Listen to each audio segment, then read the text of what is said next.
Here's everything I picked up this week. As always, starting with toys, this week there was a heaping helping of DC Multiverse releases. So from an online pre-order, I got Guy Gardner Green Lantern, Power Girl, and Captain Cold, all from the McFarlane Collector's Edition line. Power Girl is a character I am pretty excited to have. I did have the McFarlane Collector's Edition Wonder Woman on pre-order, and it just didn't have enough production numbers in Canada or something because GameStop never fulfilled that order and I have never been able to find it. So I am always worried about getting women characters when they come out because they don't seem to make enough to meet demand. So now I'm just on the hunt for the jacket version so I can put together a more modern looking Superman family. But yeah, very happy to have this one. With Guy Gardner here, we now have all of the male Earth Lanterns, and you gotta wonder, is McFarlane gonna make Joe and Jessica before the license runs out? I think probably not, but I really hope so. I like that they included different hair options for his bowl cut, and he has some goofy expressions going on. Having his vest jacket thing be all one piece is a little disappointing because it looks like it obviously will hinder articulation, but we shall see. I'm excited to have Captain Cold. Just add another row to my Flash Villains display. He's a pretty major Flash villain, probably arguably number 2 Flash villain after Reverse Flash. And you just gotta wonder again, are they gonna make more rogues? I know Mirror Master's on the way, and if they only get Mirror Master, Captain Cold, and Captain Boomerang out, that would be funny, because that's all they got out for the DC Multiverse line as well, I believe. There is that Page Puncher's Heatwave, but it just doesn't look like Heatwave to me, so I'm not counting it.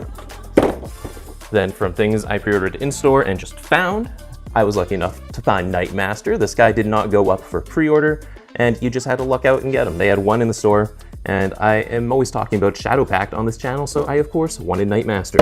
Nightmaster is another very obscure character. If you look closely, they did little paint apps to mimic chainmail, but on the back on the art, and in most of the comics I've read with Nightmaster, he's just wearing a blue bodysuit, so the chainmail paint apps just make him look kind of dirty because they didn't fully commit to it.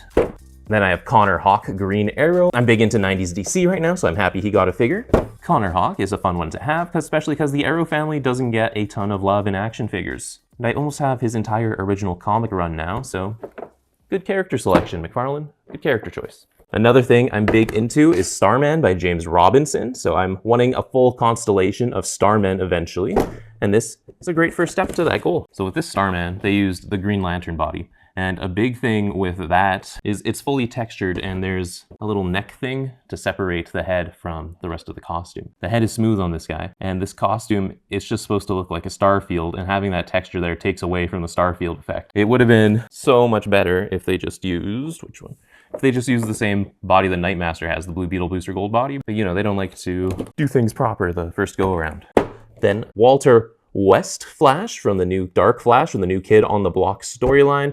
I've only read the Justice League issue where he shows up, but I'm gonna read Mark Waid's Flash run soon, so I'll probably be happy with that. Then I got the Fleischer era Superman. It does look fantastic. I was looking forward to this one. I am going to pose him as a duo with the Adam West Batman, just to kind of create a very old-timey look. I know they're 2 decades apart, but it'll work out. Everyone merges the history together. And from the Milestone universe, I have Icon.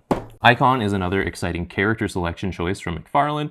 And again, when you think of Icon, he's with Rocket 90% of the time. And McFarlane, once again, they don't want to make women characters, so you have to wonder, are they going to have Rocket out before they end the line? And I think probably not.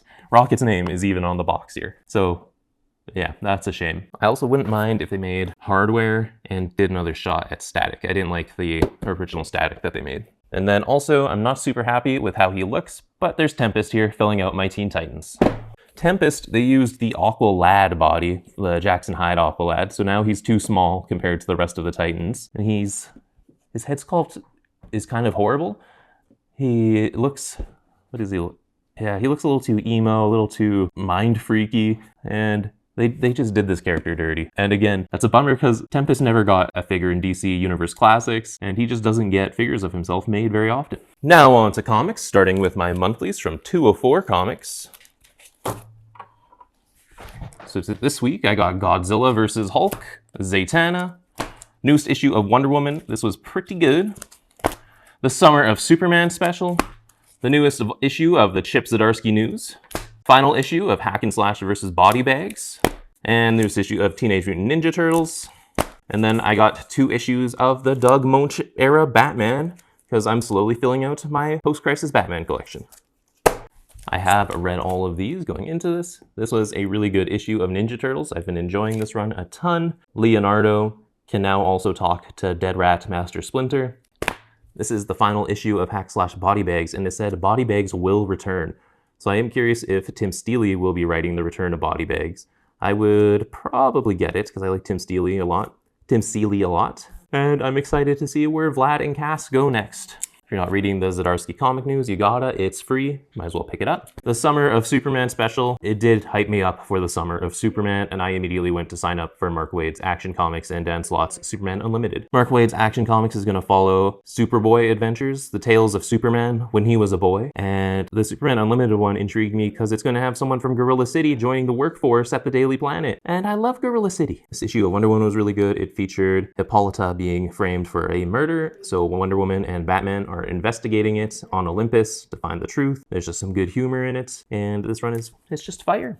Daytona is a great art showcase comic, and the story's good too. And it has Blue Devil. Blue Devil doesn't make too many appearances these days. Godzilla vs. Hulk was interesting because Godzilla used to be licensed and in the Marvel Universe, so I thought they were doing old untold tales with these. And the Fantastic Four one did fit into Marvel canon, but this Hulk one did not fit into Marvel canon. So now I'm not fully understanding or sure what the whole vision is behind these, if they're an alternate universe or on 616. Then from 204 Comics cheap trades area, I got Spider-Man Family Business. This is the introduction of Teresa Parker, Peter Parker's long-lost S.H.I.E.L.D. agent's sister. I have every other story she appears in, and I'm happy to finally read the first appearance of her. Also, if you look at how Kingpin is dressed here, you may recognize it from popular series Hawkeye, and that's the outfit that inspired his Hawkeye look. Then I also have Wolverine Origins. This collects both the first Wolverine Origin 1-6 and Origin 2 1-5. I am on a big X-Men kick as always, and I'm filling out just holes in my X-Men collection. Excited to see the inspiration for iconic film X-Men Origins Wolverine. Then I got a bunch of manga here. This is an anime I watched in high school, and I remember I quite liked it. So now I'm gonna get all the manga and see if it holds up to the show. So I got 4 volumes of Prison School. I now only need volume 2, and I'll have this full series. Prison School is a very funny manga. It's a bit extreme, but the art is fantastic. Not for the faint of heart. So there's everything I picked up this week. Let me know what you're reading and what you want to see reviewed first.